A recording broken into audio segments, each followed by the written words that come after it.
Attention, ce podcast contient des récits de situations de violence conjugale et sexuelle. Aujourd'hui, j'attends de la justice qu'elle me reconnaisse comme victime. Et je pense qu'on est beaucoup de victimes. Je suis pas toute seule. Et quand on est victime, on est d'autant plus offusqué de ce système, en fait, qui traîne. On se dit ça va passer vite, mais ça peut pas aller au plus vite que les moyens qu'ils ont, eux. Il y a plein de dysfonctionnements, en fait, qui abîment. On a le temps de mourir, nous, de peur ou de trouille, parce que c'est pas anodin de dénoncer des faits aussi graves. Il y a une personne masculine, gendarme, qui est rentrée dans le bureau, qui a regardé en 2 secondes l'écran, alors qu'il y avait certainement l'équivalent de 6 pages recto verso. C'était 5 ans de ma vie. Et qui a dit, en mot pour mot, « Vous savez, madame, vous êtes consciente que votre plainte, aujourd'hui, peut être classée sans suite, va probablement être classée sans suite. Waouh, quand vous êtes sortie de 4 heures de dépôt de plainte et qu'on vous dit ça, là, j'ai failli tomber à la renverse. »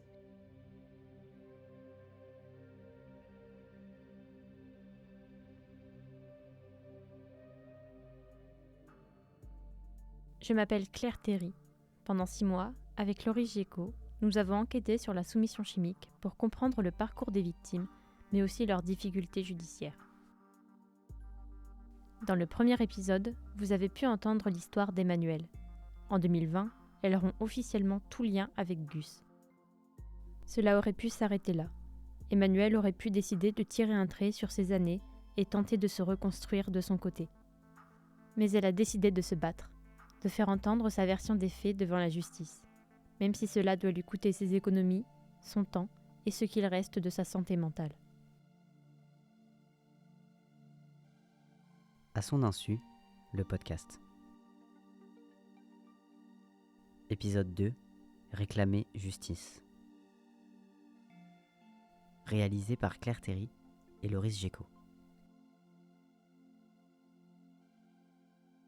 Face au témoignage d'Emmanuelle, nous avons contacté l'avocat de Gus pour obtenir sa version des faits. Nous allons vous lire quelques-unes de ses réponses. Vous pourrez les retrouver en intégralité sur notre site internet en annexe de ce podcast. Je vous confirme que les plaintes pénales déposées par madame à l'égard de monsieur ont toutes été classées sans suite. Je vous confirme qu'une procédure purement civile est en cours devant le juge aux affaires familiales concernant les sommes dues entre madame et monsieur suite à leur séparation, étant précisé que des demandes de remboursement sont effectuées de part et d'autre. Monsieur n'a jamais été condamné pénalement et n'a même jamais été poursuivi. Le tribunal correctionnel, confirmé par la Chambre des appels correctionnels, a condamné cette dernière pour diffamation suite à son interview diffusée par un site web.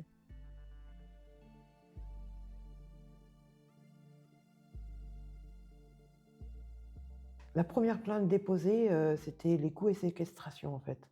Le fait qu'il m'ait enfermé chez moi, interdit de sortir, et qu'il m'ait donné des coups pour me tenir au sol avec ses coudes sur mes bras. Eh bien, lui, il va très mal le prendre, et dans la foulée, il va monter un stratagème de fou. Tout se retourne contre moi. C'est moi qui n'aurais pas été sympathique avec lui, violente avec lui. Moi, j'ai porté plainte. Et j'en avais parlé avec Régis qui m'avait dit « T'entends, je reviens avec toi, tu remontes pas de chez toi toute seule. Je veux être avec toi. » Je dis « Non, non, je t'appelle, je te dis ce qu'il en est quand je rentre. » Donc, je porte plainte et les plaintes commencent à être déposées, en fait. 9 décembre 2020. Plainte pour violence sans incapacité par une personne étant ou ayant été conjoint, concubin ou partenaire lié à la victime par un pacte civil de solidarité. Classé sans suite. Il y a eu des moments de conscience, il y a des moments de questionnement, il y a des moments de rupture. Il y en a eu plusieurs, je suis partie plusieurs fois. J'avais pas la notion et la conscience avant septembre 2020 exactement. C'est le côté financier qui m'a fait réagir. L'argent qu'il me devait. Parce que je ne conçois pas qu'une personne emprunte de l'argent sans avoir l'envie de le rembourser déjà. C'est factuel, l'argent. Et vu la somme qu'il me devait, j'ai commencé à lui dire « c'est plus possible, tu dois commencer à mettre en place un remboursement ». Et c'est son attitude par rapport à ces faits qui m'ont fait prendre conscience de la dérive dans laquelle je m'étais engouffrée. Et c'est à partir de vraiment septembre 2020 que j'ai compris que c'est un menteur et qu'il n'a jamais eu un seul moment l'idée de me rembourser. Je comprends que tout est faux au fur et à mesure. C'est comme un château de cartes qui s'est détruit petit à petit, mais là, ça se détruit d'un coup. Et je suis face à un mur, une personne qui me dit « mais je ne peux pas actuellement te rembourser ». Donc il n'a pas anticipé sur un remboursement depuis 2017. Il ne m'a jamais aidé financièrement. Tout est inversé, tout est préparé d'avance. Il anticipe sur tout. Il a oublié d'être bête. Mais il fait des sacrées erreurs qui nous permettent de prouver que ce que je vous dis, c'est vrai. J'en ai les preuves qu'il émettait des mails de mon adresse mail générique, principale. Il écrivait à mes avocats en communiquant des documents qui sont d'ordre privé, des remboursements de mon assurance santé en tant que cadre. Et ce n'est pas lui qui m'a aidé financièrement pour m'aider. Je n'étais pas à la merci de monsieur, mais c'est plutôt monsieur qui a profité en fait de cet endoctrinement dans le but, et dans le seul but, il faut bien que vous le compreniez, de me détourner de l'argent et d'abuser de moi. Et sans parler du fait que je l'ai quand même entretenu pendant 5 ans, ce qu'il se permettait de dire de moi, c'est moi qui le faisais en fait, et que tous ces voyages étaient financés par moi. Et grâce à mon ex-mari, on fait le calcul, voilà, on trouve les montants, on trouve les preuves. Et en mars 2021, je me rends à la gendarmerie pour porter plainte pour abus de confiance. Cet abus de confiance va être vite classé sans suite. Et là, je commence à vraiment prendre... je mets du temps à réaliser, à avoir le courage de sortir plein de preuves, de chercher des justificatifs. 31 mars 2021. Plainte pour abus de confiance. Classée sans suite. 25 août 2021. Plainte pour violence ayant entraîné une incapacité de travail n'excédant pas 8 jours. Classée sans suite.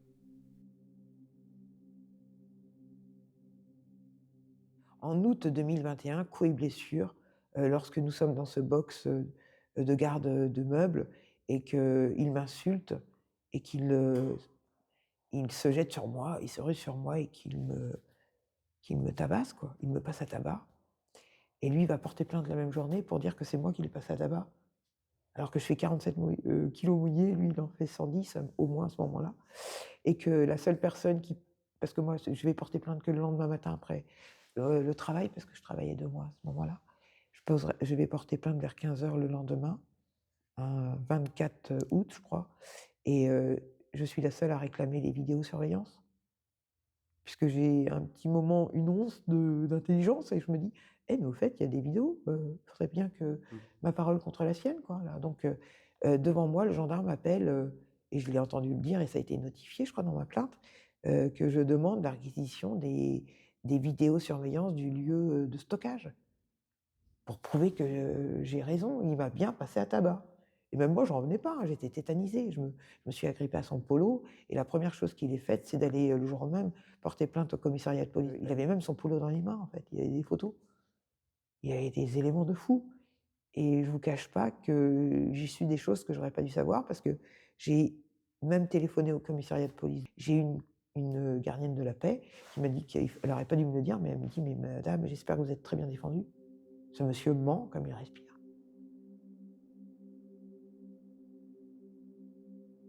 22 novembre 2022. Plainte pour l'administration à une personne, à son insu, d'une substance de nature à altérer son discernement ou le contrôle de ses actes pour commettre un viol ou une agression sexuelle.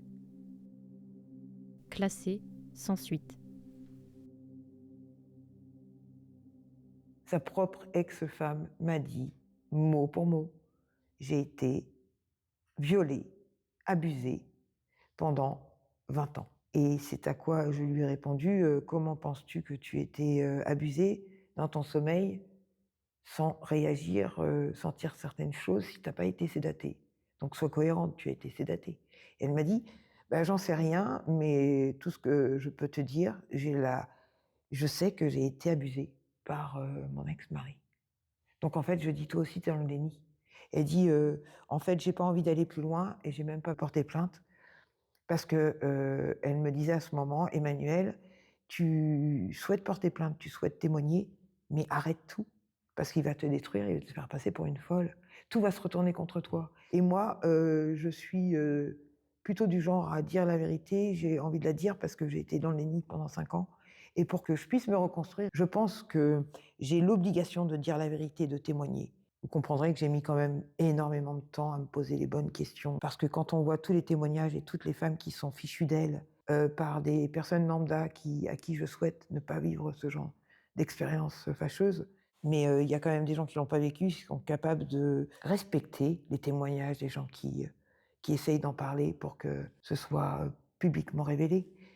Et quand on voit ce qui s'est passé pour Gisèle Pelicot lors de son procès, le procès de Mazan, je m'aperçois que même autour de moi, dans mon cercle de famille très proche, des gens ne se sont pas intéressés à ce fait divers. Un fait qui pour moi est très important d'être exposé au grand jour. Et comme l'a fait savoir Gisèle Pelicot, il fallait que son procès ne soit pas à huis clos, mais que tout public puisse y participer et être présent. Alors que c'est quand même une histoire super grave et salace, quoi. À chacune des victimes de sédation, je pense que ça a été un procès qui a énormément bouleversé et remué les tripes de tout le monde. Mais pour moi, ça a été d'une violence presque quotidienne. Il y a eu des condamnations, reconnaissance de culpabilité. Et quand je lis certaines personnes sur des réseaux sociaux, mais des horreurs, des gens qui doutent encore de la parole de Gisèle Pelicot en disant qu'elle a fait du business, que c'est une femme libertine et qu'elle renvoie la balle à son mari et qu'elle ne peut pas avoir vécu 10 ans en étant violée, alors que cette femme a été sédatée et qu'il a bien été dit, et même par des monstres parmi les accusés, que madame ronflait. Ça fait mal, hein? Et en fait, moi, ça m'a remué beaucoup de choses parce que je me suis dit: «Est-ce que j'ai été sédatée pour être abusée que de lui? Est-ce qu'à certains moments, nous étions dans certains endroits? Est-ce qu'il n'a pas ouvert la porte à d'autres personnes?» Ça démultiplie dans l'esprit des victimes la possibilité d'autres choses encore plus salaces que vous pouvez l'imaginer. Parce qu'il faut bien être bien conscient qu'une personne qui a été violée sous sédation n'a pas la mémoire du viol. Elle a la mémoire des souffrances, des questionnements sur physiquement. Moi, je m'en cache pas, j'ai cru avoir, et c'est assez. Avant, j'en aurais jamais parlé, c'est pourquoi j'ai mis beaucoup de temps à aller porter plainte. J'aurais pas pu le dire à même une gendarme, j'avais du mal. Mais je me suis demandé si j'avais pas un cancer du côlon, parce que j'avais des souffrances pas possibles, en fait. En fait, c'est très violent. Parce que les gens qui commentent et qui jugent Gisèle Pelicot ou d'autres personnes victimes qui essayent d'en parler et s'entendre dire par un président de cour, un procureur de la République, qu'en fait mon témoignage n'a pas un but d'alerter l'opinion publique. Donc c'est aussi pourquoi j'ai été condamnée pour diffamation.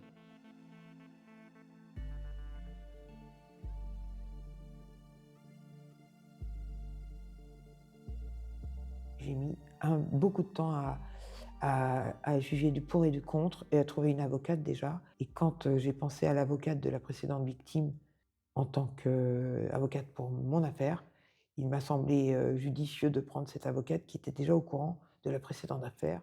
Et comment vous avez été reçu par la gendarmerie au moment où vous avez déposé cette plainte?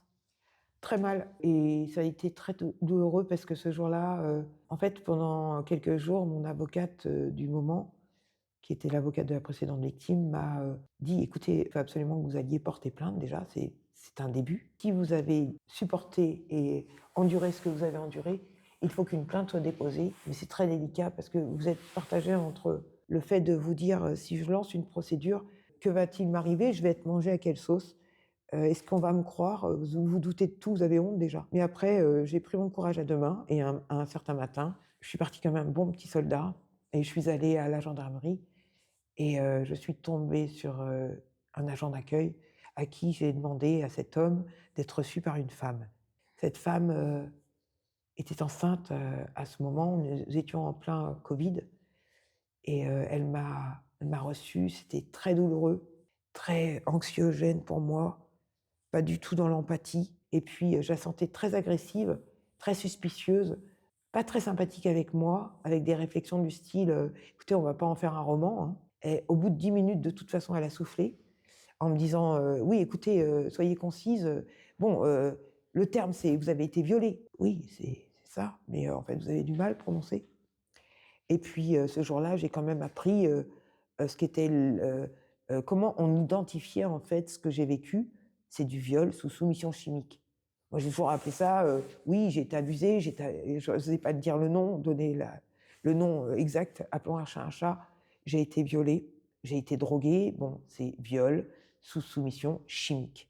Le terme est exactement celui-ci. J'ai eu, amplement l'occasion de savoir que plusieurs personnes en étaient victimes et que c'est pas que ça me confortait, mais ça me rassurait pas non plus, mais je me disais que, je n'étais pas la seule à l'avoir vécu. La honte doit changer de camp, c'est vrai, mais, c'est pas encore acquis tout ça, parce que je pense que, comme le dit Gisèle Pellico, nous sommes dans une société patriarcale et cependant il y a des super mecs géants, super sympas, il y a des hommes super géniaux, mais il y a aussi de sacrés monstres et des prédateurs et que ces prédateurs, ils n'ont aucune conscience du mal qu'ils font. Parce qu'il faut savoir aussi que certaines personnes, comme Gus, se vengent.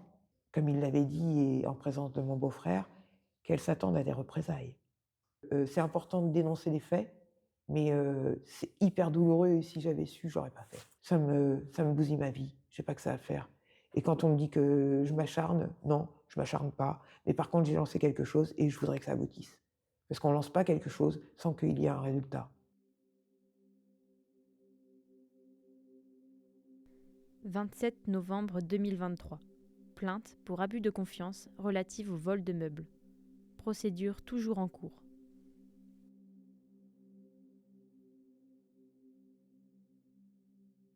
J'ai appris par le gendarme que c'est une escroquerie aussi économique pour couper les robinets et les ressources de la personne ciblée en fait. Et il faut anticiper sur le fait que si moi je voulais attaquer, parce qu'il a anticipé énormément, s'il me ruine, si j'ai plus d'argent pour me défendre, si j'ai plus rien, comment je fais pour porter plainte? C'est bien, mais après la plainte, elle est, même si elle n'est pas classée sans suite, il y a une procédure judiciaire. Si j'ai pas les moyens, et comme je suis propriétaire de ma maison et que j'ai 3 bagnoles sur mon parking, donc ce que je me suis entendu dire: «Vous voulez de l'aide juridictionnelle?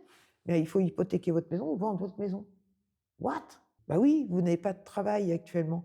Et je dis: «Mais je vais en trouver», j'en ai pas trouvé. Puis j'ai pas la force et puis je suis en combat parce que je veux être reconnue, je vous le dis, comme victime et je souhaite que les précédentes victimes le soient aussi. Dans cette histoire, il n'y a pas que moi, il y a même les gens qui ne sont pas encore victimes. Et par anticipation sur le fait qu'un jour elles en soient de ces victimes, il faudrait comprendre ce pouvoir coercitif, cette manipulation, cette mise en condition pour obtenir ce que l'on veut obtenir sur des années. Ce type est malfaisant. Donc sa place, c'est soit dans un hôpital psy, et c'est pas à moi d'y aller. Moi, aujourd'hui, avec mes condamnations, le fait que j'ai dénoncé les faits, c'est moi qui me retrouve accusée d'être dingo, d'avoir un problème psychique.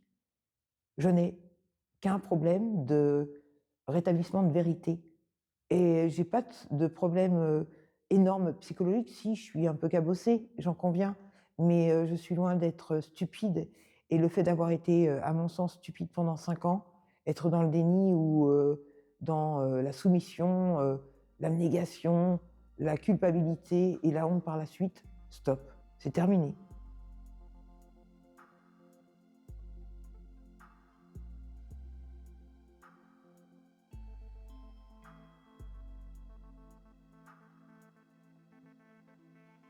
Et en effectuant ces démarches, après, vous êtes senti comment? Est-ce que vous étiez Épuisée, soulagé, épuisée. épuisé? Épuisée, anéantie, alors que je pensais que ça allait beaucoup m'aider, eh ben, ça m'a mis encore plus en galère. Mais cependant, j'avais confiance en la justice parce que tant que vous n'avez pas à faire la justice, vous dites ouais, la justice française assure. Elle dénonce des choses, elle condamne des gens malfaisants. Mais en fait, vous êtes dans un monde de bisounours totalement à côté de la plaque. Parce que quand vous êtes concerné, ne serait-ce que porter plainte, c'est très douloureux, c'est très long. J'étais plaignante, j'étais victime et même si j'avais été une délinquante, je pense que j'avais le droit à un verre d'eau. J'avais pas, anticipé sur apporter une bouteille d'eau.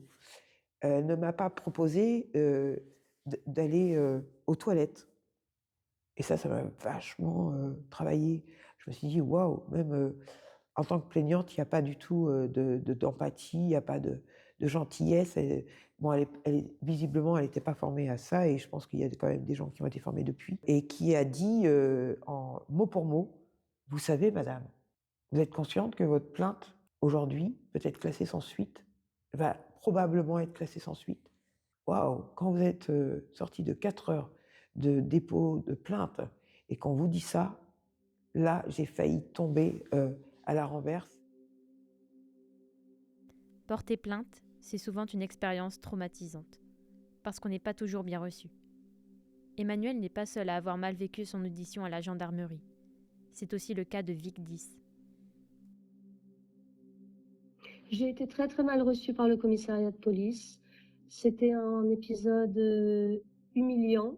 Heureusement que j'avais déjà déposé plainte avant et que je savais avec une quasi-certitude que j'allais être mal reçue, donc je m'y étais préparée psychologiquement. J'ai fait 3 entretiens avec un policier qui m'a reçue dans un bureau où il y avait un calendrier au bas de mur, alors que je venais pour des viols conjugaux. À chaque fois que j'arrivais, il me disait que j'étais belle.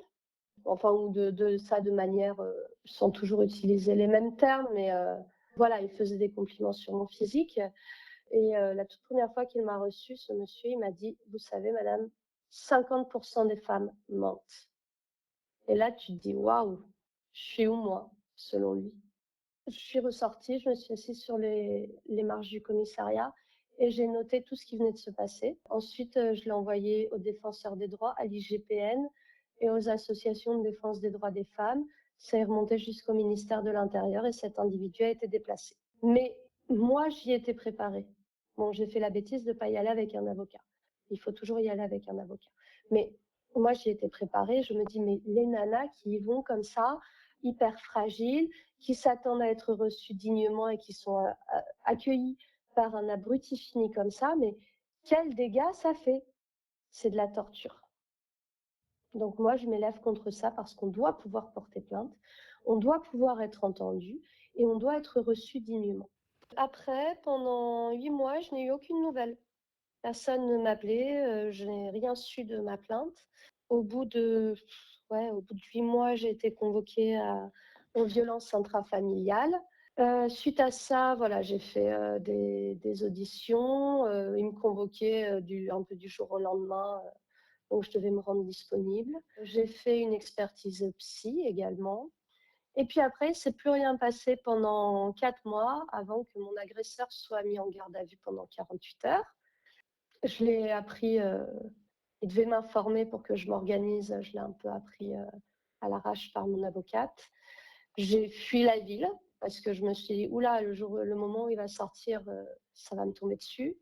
Je suis partie pendant une semaine et en fait après, j'ai attendu, attendu en relançant tous les mois le tribunal de ma ville pour savoir ce qui se passait. Pas de nouvelles, pas de nouvelles, pas de nouvelles. Chaque mois, le tribunal me répondait, l'accueil du tribunal me répondait: «Rappelez-nous dans 4 mois, rappelez-nous dans 4 mois». Bon, moi, je le faisais tous les mois et au bout d'1 an pile, lors de mes réguliers envois, à l'accueil du tribunal, eh bien, j'ai eu droit à: «Votre plainte a été classée sans suite le 14 novembre 2024. Cordialement». Une fois la plainte déposée, les jours, les semaines, voire les mois passent, comme si la justice allongeait le temps et que plus aucune nouvelle ne parvenait aux victimes. Porter plainte et attendre. Attendre, inlassablement, que quelque chose change.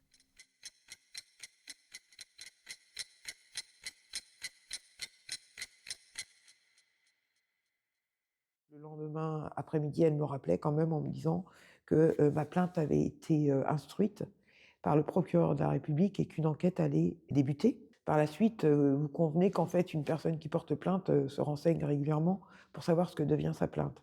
Moi, je restais très à l'affût de l'évolution de l'enquête et j'apprenais, enfin 7 mois après ce dépôt de plainte que, la personne, Gus, avait été enfin auditionnée dans un autre département, mais que l'audition visiblement, d'après ce que je comprenais, n'avait pas duré plus d'1 heure.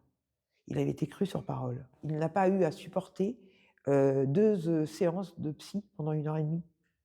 La plaignante, la personne victime est obligée de se justifier, obligée de se soumettre à pas mal d'examens quand c'est possible. Moi, ça n'était pas en l'occurrence, mais j'ai dû voir une psy rattachée à la cour d'appel de la ville dont je dépends pour qu'elle puisse m'entendre pendant 2 fois 1 heure et demie et conclure qu'en fait, soit ça tenait la route, soit j'étais vraiment victime. C'est hyper humiliant en fait. Et sachez que, je tiens à le dire, la précédente victime a appelé plusieurs fois la gendarmerie pour justement être auditionnée au plus vite, 3 fois. Et 3 fois, elle s'est entendue dire non, non, mais le protocole n'est pas comme ça fonctionne pas comme ça. La plainte de décembre 2022 est classée sans suite le 5 janvier 2024. Je l'ai appris à force de téléphoner à la place de mes avocats qui disaient le faire. Ne prenez pas le temps de faire la démarche auprès du bureau de l'ordre de ce tribunal pour savoir si ma plainte était classée sans suite. Donc ça fait 1 an à peu près, 1 an et 2 mois d'enquête soi-disant où il se passe rien entre le moment où, au bout de 7 mois, il l'auditionne et après il se passe rien en fait. À mon avis, c'est pas sérieux. Et quand on est victime, on est d'autant plus offusqué de ce système en fait qui traîne. On se dit ça va passer vite, mais ça peut pas aller au plus vite que les moyens qu'ils ont eux. Mais en fait, quand c'est nous que ça concerne, on trouve qu'il y a plein de dysfonctionnements en fait, qui abîment.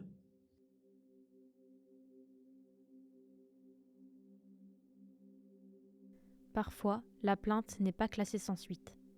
Et là, c'est le début d'un long processus judiciaire, souvent méconnu des victimes. Marine nous a raconté le sien. En 2022, j'ai été victime de violences conjugales avec le papa de mon dernier. Donc ça s'est passé le 25 septembre 2022. Les gendarmes sont arrivés chez moi puisque les voisins ont appelé parce qu'ils m'ont entendu hurler. J'avais pris mon sac à main, mon ordinateur puisque c'est mon outil de travail et puis mes clés de voiture. J'ai été chercher mes enfants, je les ai mis en sécurité chez ma mère et en fait, en arrivant chez ma mère m'a demandé d'aller aux urgences parce que, en fait, j'étais défigurée. J'ai porté plainte le lendemain matin et en fait, c'était aux urgences que cette amie m'a dit que, il fallait que je demande à voir le médecin légiste. Parce qu'en fait, les preuves que j'apportais, des urgences et des photos, ça allait se mettre au dossier, mais c'était pas suffisant pour, relater des ITT. En fait, on n'est pas préparé à ça. En fait, si vous ne l'avez jamais vécu, vous ne pouvez pas savoir et en fait, vous êtes, même, là, il y a eu quoi? 4 jours entre, ma prise en charge par le CRPC et pour vous dire, 1 heure avant, j'étais au téléphone avec, l'avocate qui allait me représenter. Mais j'avais pas de prise en charge, de l'avocat, enfin, il y avait rien et en fait, ça s'est passé tellement vite et tellement, c'était lunaire et en fait, on m'a donné des papiers après que l'audience soit faite, le SDIF, le machin, le truc, mais en fait, vous êtes même pas accompagné et après on vous dit, «Est-ce que vous souhaitez être accompagné, psychologiquement?» Vous dites: «Oui» et on vous dit: «Bon OK, le prochain rendez-vous, c'est dans 3 à 6 mois». C'est lunaire, en fait, et puis, la prise en charge de la victime, c'est vraiment, enfin, il faut vraiment la prendre, de suite, quoi. C'est pas dans 3 mois, psychologiquement, quoi. Les personnes ne s'en il y a des personnes qui s'en remettent pas et il y a des femmes qui se tuent et si vous voulez être écoutées et si vous voulez avoir une décision de justice, il faut de l'argent. Voilà et on le voit par rapport aux avocats, les avocats ne prennent plus l'aide juridictionnelle pour les victimes. Donc là, c'est un problème. C'est un très gros problème à soulever. En fait, ce que je dénonce, moi, en tant que victime, c'est que si, en fait, le parent protecteur ne fait rien, eh bien, on n'a que nos yeux pour pleurer et les personnes continuent de nous harceler et de faire de nos vies un enfer. Et ça, c'est quand on est écouté par la justice. Donc, dans mon malheur, j'ai eu de la chance d'être écoutée et d'avoir été entendue. Mais, on a la double peine qui est que, en fait, si on veut être entendu, eh ben, il faut payer et il faut payer très cher et on paye très cher notre liberté et surtout notre tranquillité.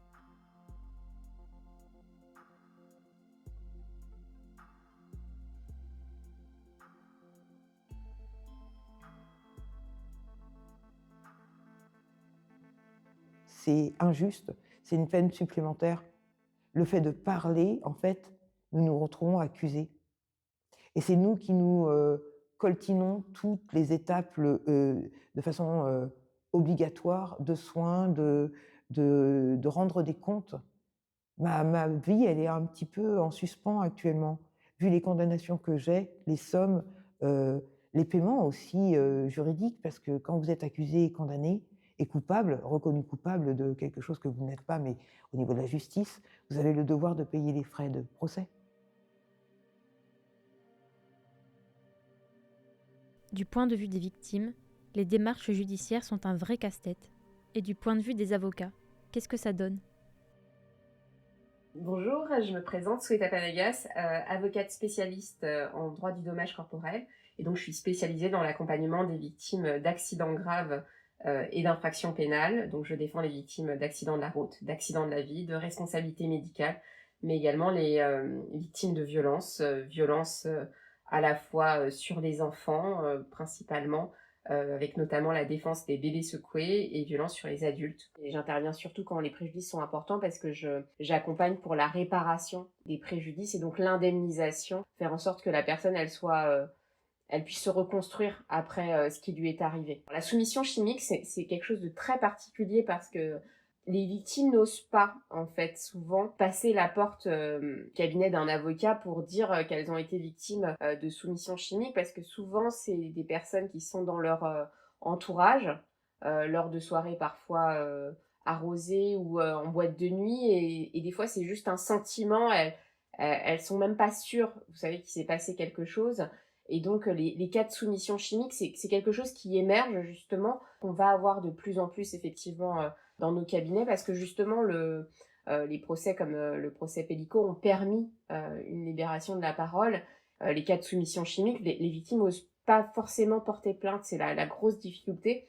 Or, la plainte, c'est vraiment ce qui va tout déclencher, et notamment la procédure et le maintien des preuves pour permettre d'être reconnu comme victime, puisque la soumission chimique, on se retrouve vraiment dans cette situation où c'est important de conserver les preuves et donc d'aller très très rapidement se faire expertiser, que ce soit des expertises pour les analyses toxicologiques, donc sanguines ou urinaires, et même un examen physique aussi pour voir effectivement les traces, les séquelles, et faire des prélèvements pour aussi, notamment quand il y a eu des infractions sexuelles, être sûr qu'on n'a pas de maladie derrière sexuellement transmissible, quoi, qui est le risque, en plus du risque de tomber enceinte quand les rapports ont été en plus non protégés, quoi. Mais c'est vrai que la soumission chimique, c'est une problématique très complexe parce que à la fois, on a des victimes qui, des fois, ne se souviennent plus vraiment puisque ce sont soit des drogues, soit des médicaments, mais qui ont un effet sédatif et qui peut faire perdre un petit peu la mémoire. Donc, c'est très confus. Elles peuvent même être inconscientes. Donc, on a les deux cas. On a les personnes qui sont à la fois un peu paralysées et qui sont plus maîtres de leur corps et de ce qui leur arrive, et les personnes qui sont endormies, en fait. Donc, c'est des problématiques qui sont complexes parce que il faut déjà être en mesure de pouvoir savoir qu'il nous est arrivé quelque chose, mais il faut se faire confiance. Pour Emmanuel, il était impossible de retrouver des preuves de soumission chimique, les faits étant dépassés. Au tribunal, c'est le dossier qui est déterminant pour la procédure.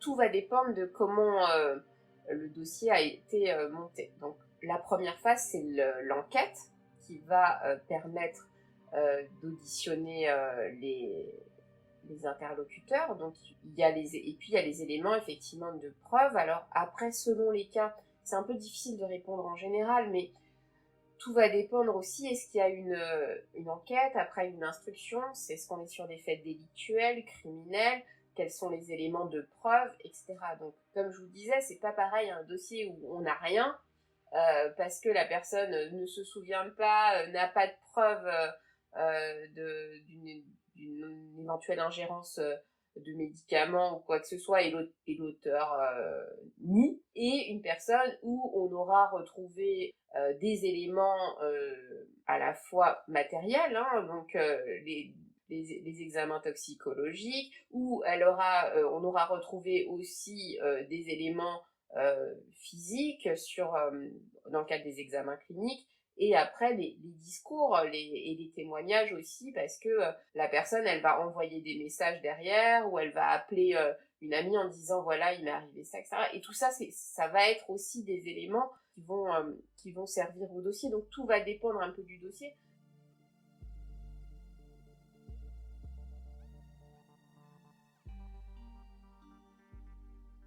Moi, en tant qu'avocate, je me sens pas spécialement démunie, puisque, évidemment, nous, on est dans le combat judiciaire que l'on porte. Que les victimes soient démunies par moment, oui, c'est sûr qu'elles peuvent se sentir désarmées ou considérer qu'il y a des injustices ou qu'elles n'ont pas été reconnues à la hauteur de ce qui s'est passé ou de leur statut de victime, ou quand la personne a une peine, que la peine n'est pas suffisante par rapport à ce qui leur est arrivé. Et le pire, c'est évidemment les cas de relax ou d'acquittement, parce que là, on vient de dire que la personne n'est pas l'auteur des faits, ou en tout cas qu'il n'y a pas d'éléments suffisants, ou que le doute doit lui profiter. Et dans tous ces cas-là, la personne qui est présumée innocente va pas être condamnée, et c'est à l'accusation, c'est au procureur ou à l'avocat général de prouver la culpabilité de l'auteur, et non l'inverse. Donc c'est vrai que en matière de violence sexuelle, c'est très compliqué, parce qu'on va toujours venir reprocher à la victime des choses, alors que un non est un non, et il y a toute cette question effectivement du consentement. Aujourd'hui, ces violences, menaces, surprises, contraintes, qui sont les critères dont on induit le non-consentement, et on parle aujourd'hui de rajouter effectivement dans la loi l'idée du non-consentement qui soit expressément mentionné pour toutes ces situations un peu troubles, notamment ces états de sidération, etc. Il faut se battre de toute façon, et c'est vrai que plus on a d'éléments dans un dossier, et plus ça va être facile de retenir une culpabilité. Mais c'est vrai qu'en matière de procédure, et ça, aucun avocat ne vous dira le contraire, on n'est jamais sûr du résultat. Parce que pour chaque victime, c'est différent, selon ce qu'elle a vécu. Et donc, on fait accompagner les victimes par un médecin, c'est souvent un psychiatre, qui va faire l'examen psychologique pour voir les répercussions de ce type de violence, surtout si c'est répété dans le temps, surtout si c'est quelqu'un qu'on connaissait, etc. Enfin, selon les circonstances qui sont plus ou moins graves, ça va entraîner véritablement un bouleversement. Il y a un avant-après. Et donc nous, on essaye bien sûr d'intervenir de telle manière à ce que pour les victimes, ce soit une vraie plus-value d'avoir un avocat, à la fois pour l'accompagnement, parce qu'elles sont plus seules à partir du moment où on est là. Nous, au cabinet, on est vraiment dans l'écoute, dans l'accompagnement actif, et d'en faire en sorte que la situation s'arrange pour la personne. Et comme on a une spécialisation vraiment dans l'accompagnement des victimes, voilà, ça donne des résultats qui sont dans tous les cas positifs, même si évidemment on ne guérit pas les victimes, on les aide à vivre mieux avec le traumatisme.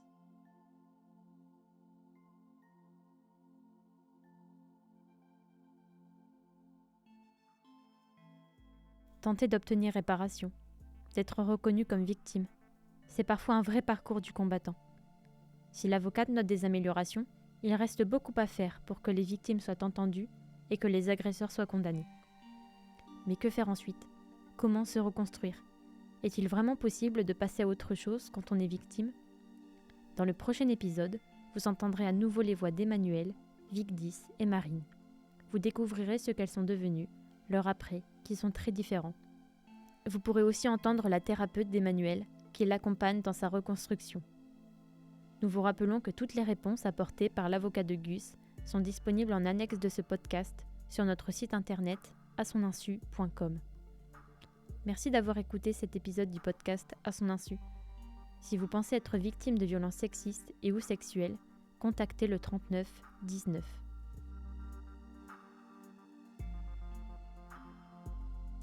À son insu, le podcast. Épisode 2.